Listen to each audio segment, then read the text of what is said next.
अपने प्राण की बाजी लगा दिए और वह स्वर्गवासी हो गए, जिससे क्रोधित होकर वीरांगना उदा देवी पासी राइफल लेकर वह घर से निकल पड़ी कि आज मेरा सुहाग नहीं है, मैं भी इस देश के प्रति अपने जान की बाजी लगा दूंगा।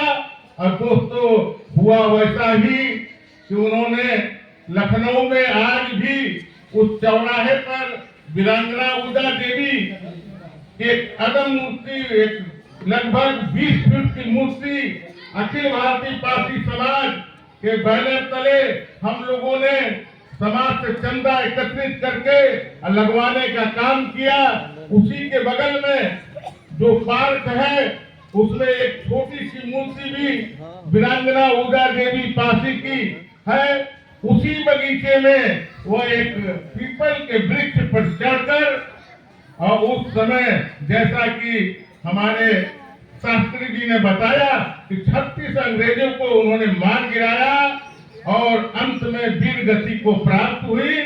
और जब वो उस वृक्ष से नीचे गिरी तो देखा उन्होंने, अंग्रेजों ने देखा कि यह तो महिला है, तो उसने कहा कि यह तो आज मुझसे बड़ा घनघोर अन्याय हो गया कि मेरे द्वारा एक महिला का हत्या हो गया।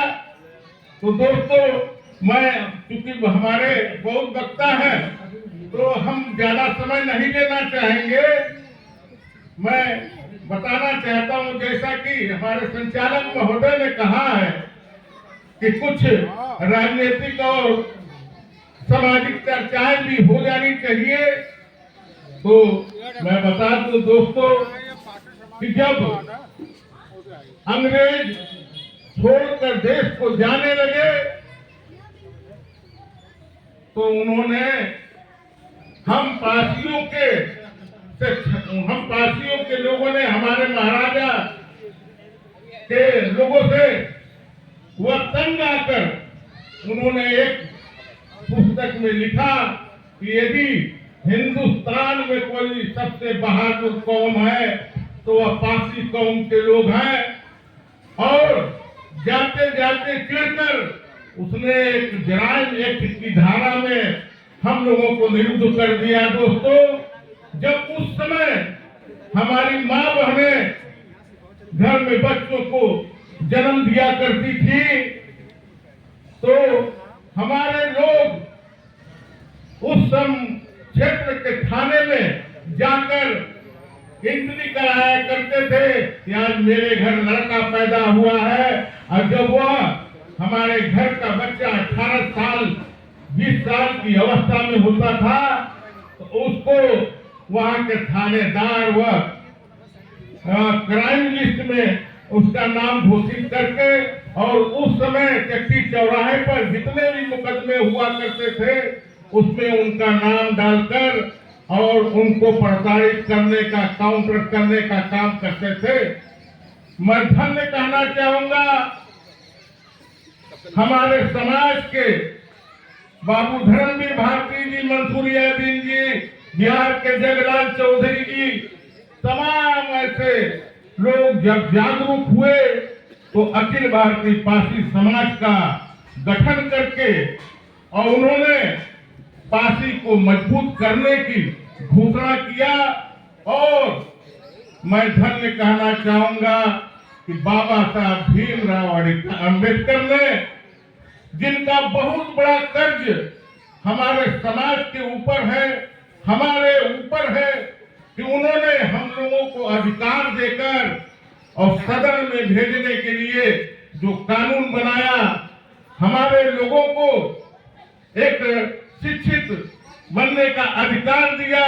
जब हमारे 2-3 लोग 4 लोग उस समय सदन इस देश के बड़े पार्लियामेंट में पहुंचने का काम किए तो उन्होंने उस पर चर्चा किया। उन्होंने कहा कि बताइए श्रीमान जी, लोकसभा स्पीकर जी, कि यह कौन सा कानून है कि जन्म से ही किसी बिरादरी का बच्चा क्रिमिनल होता है उस पर एक लंबा चर्चा हुआ।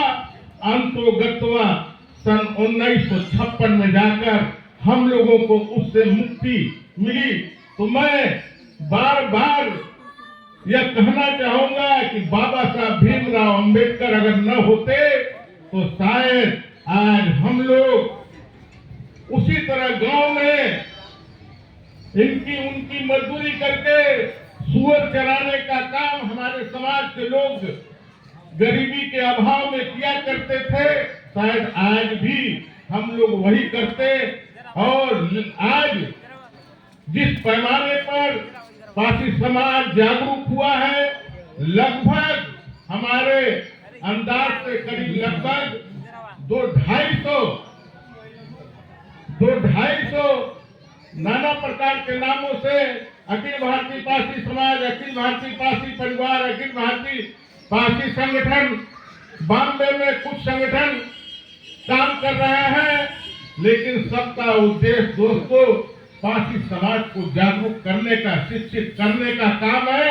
यह सबसे बड़ा काम हो रहा है और जिसके कारण आज जो भी सत्ता में आता है वह जरूर पासियों की पूछ करता है।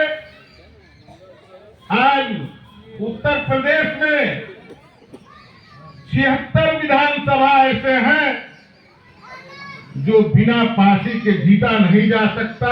यह मैं नहीं कह रहा हूं दोस्तों, यह बहुजन समाज पार्टी की राष्ट्रीय अध्यक्षा